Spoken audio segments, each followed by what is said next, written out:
మనం చైత్రం, వైశాఖం ఇవన్నీ మన సనాతన ధర్మం గురించి ఎడ్యుకేషన్ సిస్టమ్ ఇప్పుడున్న ఎడ్యుకేషన్ సిస్టమ్‌లో పెట్టాలి అంటే ప్రభుత్వాలు పూనుకోవాలి అంటే వేరే వైపు నుండి ఎగనెస్ట్‌గా వచ్చే ఛాన్స్ ఉంది అన్నారు. అంటే ఇప్పుడు మన సనాతన ధర్మం అనేది హిందూ ధర్మాన్ని ప్రేరేపించే విధంగా ఉంటుందంటారా? లేదంటే అందరికీ ఉపయోగపడే చైత్రం, వైశాఖం అనేవి మాసాలు. అది అందరికీ ఒకటే కదా! దాన్ని మళ్ళీ హిందూయిజం అనేది తీసుకొస్తున్నారు అన్నట్లు ఏమైనా ఉంటుందంటారా? అయితే ఇక్కడ ఒక పదప్రయోగం చేయడం జరిగింది. మీరు హిందూ ధర్మం అనేది హిందూ ధర్మం కాదు, హిందూ మతం అది. సనాతనం అనేది ధర్మము. ఇప్పుడు ఉదాహరణకు సనాతన ధర్మం తెలపాలంటే కొంచెం స్పష్టత కావాలి. ఇక్కడ ఉదయము సూర్యోదయం కాగానే అందరు నిద్ర లేవడం జరుగుతుంది, పశుపక్షాదులు నిద్ర లేవడం జరుగుతుంది. ఈ అందరికి నిద్ర లేవాలని ఎవరు చెప్పినారు? అది ప్రకృతి పరంగా సహజంగా జరుగుతుంది. దాన్ని సనాతనము అంటారు. అంటే ఒకరు ఏర్పాటు చేసింది కాదు. ధర్మం అంటే ఒకరు ఏర్పాటు చేసింది కాదు. ఇప్పుడు వేరే మతాలు క్రైస్తవం అనుకోండి, ఒకరి వల్ల ఏర్పాటు అయ్యింది. మహమ్మదీయులు అనుకోండి, ఒకరి వల్ల ఏర్పాటు అయ్యింది. కానీ హిందూ మతం ఈ రెండు ఏర్పాటు అవ్వడం వల్ల మూడో దానికి ఉనికి కావాలి కాబట్టి దీనికి ఒక మతం అనే పేరు రావడం జరిగింది. కానీ సనాతన ధర్మం అనేది ఇది ఒక మతానికి సంబంధించింది కాదు. ఉదయం 6 గంటలకు లేకపోతే 5 గంటలకు సూర్యోదయానికి పూర్వమో సూర్యోదయం తర్వాతనో అందరూ లేవడం జరుగుతుంది, ఇంచుమించు లేవడం జరుగుతుంది. మరి వీరంతా కూడా ఏ ధర్మానికి అనుగుణంగా నడుచుకోవడం జరుగుతుంది? ఈ మతం ఏదైనా అని మతానికి అతీతంగా అందరూ లేవడం జరుగుతుంది. అది సనాతనం. అది ఉదయం కోడి కూత, కోడి ఎవరిని అడిగి కూస్తుంది? ప్రకృతి సహజంగా జరుగుతుంది, సహజ సిద్ధంగా జరిగేది. అది సనాతనం. అది అంటే ఈ భూమి మీద ఉన్న మనుషులైనా గాని ఇతర జీవాలైనా గాని వీటికి ఇతర జీవాలను మనిషి అంటే కొంచెం జ్ఞానాన్ని ఆర్జించడం జరుగుతుంది, వాడి ఇష్టం వచ్చినట్టు నడుచుకోవడం జరుగుతుంది. మిగతా జీవాలను తీసుకోండి, ఒక పిచ్చుక ఉన్నది, కోయిల ఉన్నది. ఉదాహరణకు వసంతం రాగానే కూయాలని కోకిలకు ఎవరు చెప్పడం జరిగింది? ఇది సనాతనము. సనాతనం అంటే ఒకళ్ళు సహజ సిద్ధంగా జరిగే మార్పులు. ఇది ఒక మనిషి ఏర్పాటు చేసిన నియమం కాదు. మనిషి ఏర్పాటు చేసిన నియమాలు మతపరంగా నేర్చుకోవడం జరుగుతుంది. కానీ ఏ నియమము ఏర్పాటు చేయకుండానే నియమానుగుణంగా మనం నడుచుకున్నట్టయితే కోకిలకు నియమానుసారంగా వసంత ఋతువు వస్తున్న సమయంలో అది కూయడం జరుగుతుంది. మళ్ళీ ఇంటికి ఎవరో చుట్టాలు వస్తున్నట్టయితే కాకి వచ్చి కావు కావు అని అరుస్తుంది అని కూడా మన ధర్మంలో ఉన్నది. ఇవన్నీ కూడా అంటే ఈ భూమి మీద ఏ పక్షి గాని ఏ జంతువు గాని వృధా అయినదంటూ ఏమీ లేదు. ప్రతిదీ కూడా ఈ ప్రకృతిలో భాగమే. ప్రతిదీ కూడా వాటికంటూ ఒక ధర్మం అనేది ఉన్నది. ఆ ధర్మం పేరే మనం ఏమంటున్నామో ప్రకృతి సహజంగా పరమాత్ముడు ఏర్పరిచింది కాబట్టి దీనికి సనాతన. ఉదాహరణ ఇక్కడ అద్యతన అంటే ఈ రోజుది అని అర్థము, పురాతన అంటే పాతది అని అర్థము. మరి సనాతన అంటే పాతదే నిత్య నూతనంగా ఉండేది అని అర్థం. పాతదే నిత్య నూతనంగా ఉండేది. పాతదే నిత్య నూతనంగా ఉండేది అంటే అది పాతదా మరి కొత్తదా? పాతదే కొత్తదనాన్ని సంతరించుకుంటుంది. ఈ మాటలు విచిత్రంగా ఉన్నాయి. పాతదే కొత్తదనాన్ని సంతరించుకోవడం ఏంటిది? పోయిన సంవత్సరం ఉగాది జరుపుకుంటాం, ఈ సంవత్సరం ఉగాది జరుపుకుంటాం. మరి ఈ సంవత్సరం అంతా పాతదే కొత్తదనాన్ని సంతరించుకోలేదా ప్రకృతి? ఇంకా స్పష్టంగా చెప్పాలి అంటే ఇప్పుడు ఉదాహరణకు ఒక పాత్ర తీసుకోండి. మీరు ఒక పాత్రలో నేను ఒక 5 లీటర్ల పాత్ర తీసుకున్నారు. ఈ పాత్రలో నేను నీళ్ళతో నింపడం జరిగింది. నీళ్ళతో నింపి ఒక సంవత్సరం పాటు నేను ఆ పాత్రను పక్కన పెట్టినండి. మూత లేకుండా ఏమీ లేకుండా పక్కన పెట్టేసిన నేను. ఓ సంవత్సరం తర్వాత అందులో నీళ్లు తీసుకొని మనం తాగగలమా? తాగలేము. మూత కూడా లేదు కాబట్టి అందులో అంతా నిల్వ ఉన్నాయి. నీళ్లు నిల్వ ఉన్నాయి. నిల్వ ఉన్నది ఏదైనా గానీ పాడైపోతుంది, కలుషితం అయిపోతుంది. ఇది అర్థం చేసుకోవాలి. నిల్వ ఉన్నది ఏదైనా అని కలుషితం అయిపోతుంది. అంటే అది ఎక్కువసేపు కొంత ప్రతిదానికి కొంత నిల్వ సమయం ఉంటుంది. ఆ నిల్వ సమయం దాటిన తర్వాత ప్రతిదీ చెడిపోవాల్సిందే. ఇప్పుడు నేను ఇంకో ఉదాహరణ ఇస్తున్నా. ఇప్పుడు 5 లీటర్ల పాత్ర తీసుకున్నారు. 5 లీటర్ల పాత్రకు ఇక్కడ ఒక రంధ్రం చేశారు. అయితే నీళ్ళు ఏమవుతాయి? బయటికి వెళ్ళిపోతాయి. ఈ పైన కుళాయి ఏర్పాటు చేశారు. ఈ నీళ్లు ఎంత వేగంతో వెళుతున్నాయి అంత వేగంతో నీళ్లు పడుతున్నాయి. ఇప్పుడు ఈ పాత్రలో ఎన్ని నీళ్లు ఉంటాయి? సేమ్ అంతే క్వాంటిటీలో వాటర్ ఉంటాయి. ఆ పాత దాంట్లో ఎన్ని ఉన్నాయి? 5 లీటర్లే. దీంట్లో ఎన్ని ఉన్నాయి? 5 లీటర్లు. కానీ ఏవి కలుషితమైనవి? నిల్వ ఉన్నది ప్రతిదీ కలుషితం అవుతుంది. ఇక్కడ నిల్వ లేదు. అదే 5 లీటర్లు ఉన్నది ఎంతైతే పోతుందో అంత వస్తుంది. మన ఈ రకంగానే మనుషులు ఈ ప్రకృతిని జనన మరణాలు అంటే ఏవి? ఇటు రావడము ఇటు పోవడము. కానీ ప్రకృతిలో ఎంతైతే ఉండాలనో అంతే ఉంటుంది. అంటే ఇది సజీవంగా ఉన్నది, నిత్య నూతనంగా ఉన్నది. పాతది వెళ్ళిపోతూ ఉన్నది, కొత్తది వస్తూ ఉన్నది. దీన్నే ఈ చక్రాన్ని మనం సనాతనం అంటాము. ఆ రకంగా నిలబెట్టిన దానికి కలుషితం అయిపోయింది. అది సనాతనం కాదు, అది పురాతనం. పాడైపోయింది. ఇది పాతవి పాడైపోతాయి, కొత్తవి అప్పటికప్పుడు మంచిగా అనిపిస్తాయి. కానీ పాతది నిత్య నూతనంగా కనిపించాలి అంటే ఇది ఉదాహరణ. ఇంతకన్నా సనాతనానికి ఇంతకన్నా సరళంగా ఇంకేం చెప్పాలి? పోయిన సంవత్సరం ఉగాది చేసుకుంటాం, ఈ సంవత్సరం ఉగాది చేసుకుంటాము. కానీ ఈ 1వ తారీఖు అనేది ఏది ఉన్నదో జనవరి 1 అనేది దానికి ప్రామాణికం ఏంటి? ఇక్కడ ఉగాదికి సంబంధించి ఇంత ప్రామాణికత, మళ్ళీ జనవరి 1కి సంబంధించి మన భారతీయ సంస్కృతి మీద, సనాతన సంస్కృతి మీద జరిగిన కుట్రలు ఇవన్నీ కూడా నేను వివరించడం జరిగింది.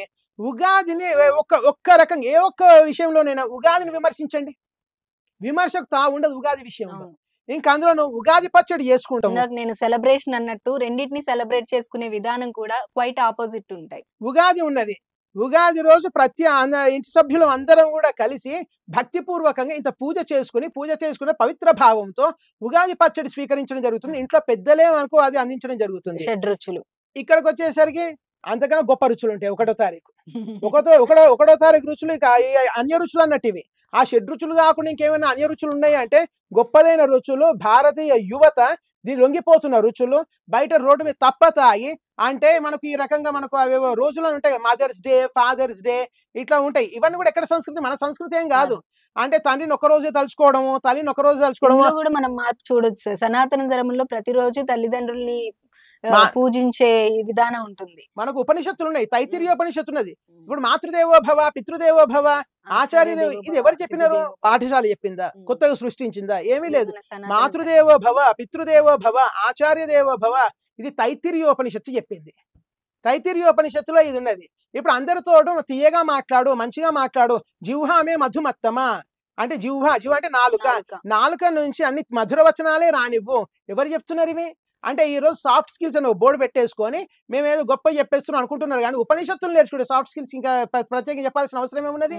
అంటే సాఫ్ట్ స్కిల్కే ఒక ఆంగ్ల రూపాన్ని ఇచ్చేసి ఆంగ్ల భాషా మాధ్యమం ద్వారా ఏదో కొత్తగా నేర్పిస్తున్నాడు, చేస్తున్నాడు. అంటే ఒక మంచిగా నడుచుకోవాలన్నా కానీ, మన ప్రవర్తనా శైలి మంచిగా ఉండాలనుకున్నా కానీ శిక్షణ అవసరం ఇక్కడ అర్థమవుతుంది. సాఫ్ట్ స్కిల్ ట్రైనింగ్ అన్నాడు. ట్రైనింగ్ అంటే ఏంటిది? శిక్షణ. మరి ఉపనిషత్తు నేర్చుకుంటే ఇది అవసరం లేదు కదా. ఆ ఉపనిషత్తు అయితే బ్రిటిష్ వాడు మనకు ఆంగ్ల భాష రాకుండా చేయాలని, మనం ఉన్న భాష మర్చిపోవాలని సంస్కృతం, మనం వాడి దగ్గర ఎప్పుడు బానిసల్లా ఉండాలని వాడు ఏదో కుట్ర చేయడం జరిగింది. కానీ ఇప్పుడు ఏంటంటే వాడు మనకి ఇంగ్లీష్ నేర్పించి తప్పు చేసిండు. ఎందుకు తప్పు చేసిండంటే ఇప్పుడు నేను సంస్కృతము నేర్చుకోవచ్చు భారతదేశంలో, ఎందుకంటే నేను అంత చైతన్యవంతున్నైనా, భారతీయులందరూ కూడా భారతీయులు కూడా చైతన్యం వస్తున్నది. సనాతనం మీద ఇదివరకు ఉన్నంత కంటే కూడా ఇప్పుడు ఇంకా ప్రేరణ చాలా మందిలో వస్తుంది. అది మనకు జనవరి 5వ తారీఖు హైందవ శంఖారావం అనేది విజయవాడ, విశాఖపట్నంలో ఏర్పాటు చేయడం జరిగింది. అంటే ఇంతమంది సనాతనీయులు దగ్గరికి రావడము, వాళ్ళ మధ్య మన మీద జరుగుతున్న సనాతనీయుల మీద, హిందూ మతం మీద జరుగుతున్న కుట్రలను వీటిని అన్నిటి కూడా తెలుసుకోవడము, దాన్ని వ్యతిరేకించే ధైర్యం మన అందరిలోకి రావడము, ఇదంతా కూడా శుభ పరిణామం. ఇది జరగాల్సిందే. ఈ రకంగా జరిగితే మన ఉనికి నిలుస్తుంది. ఈ రోజు మన ఉనికిని కాపాడుకోవడం వల్ల రేపటి తరానికి వాళ్ళ మూలాలు తెలుస్తాయి. కాబట్టి డిసెంబర్ 31 వేడుకలు ఏవైతే ఉన్నాయో వీటిని ప్రతి ఒక్క సనాతనీయుడైన వాడు, భారతీయుడైన వాడు సనాతనుడు కాకపోయినా సరే నిషేధించాలి. డిసెంబర్ 31 వేడుకలు నిషేధిద్దాం, భారతీయ సనాతన సంస్కృతిని కాపాడుకుందాం అన్న నినాదము ప్రతి ఒక్కడి నోటి మీద ఉండాలి. అంటే ఉపనిషత్తులు నేర్చుకున్నట్టయితే ప్రత్యేకంగా సాఫ్ట్ స్కిల్ ఇంతకు నేనేమన్నా ఇదేంటిది వాడు ఆంగ్లం నేర్పించి తప్పు చేసిండని. ఎందుకంటే ఈ రోజు రేపటి తరానికి చెప్పుకోవడానికి నాకు ఆంగ్లం కూడా వచ్చు కదా, నాకు సంస్కృతం వచ్చు, నాకు ఆ చైతన్యం వచ్చింది, నేర్చుకుంటా, రేపటి తరానికి నేర్పిస్తాము, రేపటి తరానికి మేము నేర్పిస్తాము. మళ్ళీ ఆంగ్లం కూడా దూరం ఏం చెయ్యము. ప్రపంచంతో పోటీ పడాలంటే ఆంగ్లం కావాలి, ప్రపంచానికే జ్ఞానాన్ని అందించాలి అంటే సంస్కృతం కావాలి. సంస్కృతం యొక్క స్థానం అది. సంస్కృతం ఏదో ప్రాంతీయంగా నేను నేర్చుకొని నేను ఏదో సంస్కృతి పండితుడిని అని భారతీయులు అనుకోవాల్సిన పని లేదు. మొత్తం ప్రపంచానికే జ్ఞానం అందించాలంటే సంస్కృతం కావాలి. ప్రపంచంతో నేను ముచ్చటించాలంటే నాకు ఒక ఆంగ్ల మాధ్యమం అనేది కావాలి. 2 భాషలు వచ్చి ఇక నేను రేపు నలుగురిలోకి వెళ్ళాను అనుకోండి, ఒక సమావేశంలోకి వెళ్ళాను అనుకోండి, ఇక విమర్శించేవాడు ఎవరు? సనాతనత్వం మళ్ళీ పునరుజ్జీవనం కావడానికి అడ్డుపడేది ఎవరు? ప్రతి విమర్శకు సమాధానం ఉంటుంది. ఏది మంచి ఏది చెడు అన్న తారతమ్యం రేపటి తరానికి తెలుస్తుంది, ఈ తరానికి కూడా తెలుస్తుంది. కేవలం తెలవడం మాత్రమే కాదు, వాటిని ఆచరణలో పెట్టడం కూడా జరుగుతుంది. ఇది భవిష్యత్ భారతం చూస్తుంది. భవిష్యత్ భారతదేశంలో మళ్ళీ వివేకానందులు రావడం అనేది జరుగుతుంది. ఈ భారతదేశం యొక్క గతిని వాళ్ళు మార్చడం జరుగుతుంది. ఇది సాధ్యమవుతుంది కాక సాధ్యమవుతుంది. మళ్ళీ ఆ బ్రిటిష్ కాలం నాటి ఏవైతే మెకాలే రూపొందించిన విద్యా విధానం ఏదైతే ఉన్నదో ఆ విధానం అంతా కూడా, అందుకే ఇంకో నినాదం కూడా మనం తీసుకోవాలి ఇక్కడ. మెకాలే విద్యా విధానాన్ని మట్టు పెడదాం, భారతీయ సనాతన గురుకుల విద్యా విధానాన్ని గౌరవిద్దాము. ఈ నినాదం కనుక ప్రతి ఒక్కరి మనసులో, ప్రతి ఒక్కరి నోటి మీద కనుక ఉన్నదంటే భారతదేశం మళ్ళీ ఈ ప్రపంచంలో ప్రథమ శ్రేణిని ఆర్జించకుండా ఎక్కడికి పోతుంది?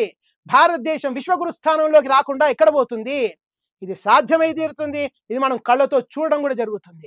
గురుగారు మీరు చెప్తుంటే వినే మాలో కూడా ఎంతో ఉత్తేజం వస్తూ ఉంది. తప్పకుండా మీరు చెప్పేది త్వరలోనే నిజమవ్వాలని చెప్పి మనస్ఫూర్తిగా కోరుకుంటున్నాము. మీరు అన్నట్లుగా December 31ని అదొక డేట్ లానే తీసుకొని దాన్ని వదిలేసి మన ఉగాదిని మనం చక్కగా సెలబ్రేట్ చేసుకోవాలి. ఇదంతా కూడా జనాల్లోకి ఇంకా వెళ్ళాలి అని చెప్పి ఆంధ్రప్రభ ద్వారా కూడా మేము కూడా కోరుకుంటున్నాము. ధన్యవాదాలు గురుగారు. ధన్యవాదాలు. ఇది కావాలి, అవుతుందని కూడా మనం ఆశిద్దాం, దృఢ సంకల్పంతో ఉందాం. జై శ్రీరామ్, జై శ్రీకృష్ణ. చూసాం కదా, మనకు December 31 అనేది కేవలం ఒక అంకె మాత్రమే మారుతూ ఉంది. January 1 లోకి 2025లోకి జస్ట్ ఎంటర్ అవుతున్నాం అంతే. మన సనాతన ధర్మం ప్రకారం మనకి తిథులు ఉన్నాయి, మన నెలలు, మనకి చైత్ర మాసం, వైశాఖ మాసం, ఇవన్నీ కూడా మాసాలు ఉన్నాయి. మనం బర్త్డే సెలబ్రేట్ చేసుకోవాలన్నా, లేదంటే కళ్యాణం పెళ్లిళ్ళు చేసుకోవాలన్నా అన్నిటికీ కూడా మనం తిథుల ప్రకారమే చూసుకుంటూ ఉన్నాం. కానీ సెలబ్రేట్ చేసుకునే టైం వచ్చేటప్పటికి అవి తెలియకపోవడం వల్ల డేట్స్ అనేవి చూసుకుంటూ ఉన్నాం. ఇక నుండి మనలో కూడా మార్పు రావాలి, మనలో కూడా చైతన్యం రావాలి అని చెప్పి చాలా గట్టిగా నేను కూడా కోరుకుంటున్నాను. Thank you so much. Keep watching Andhraprabha.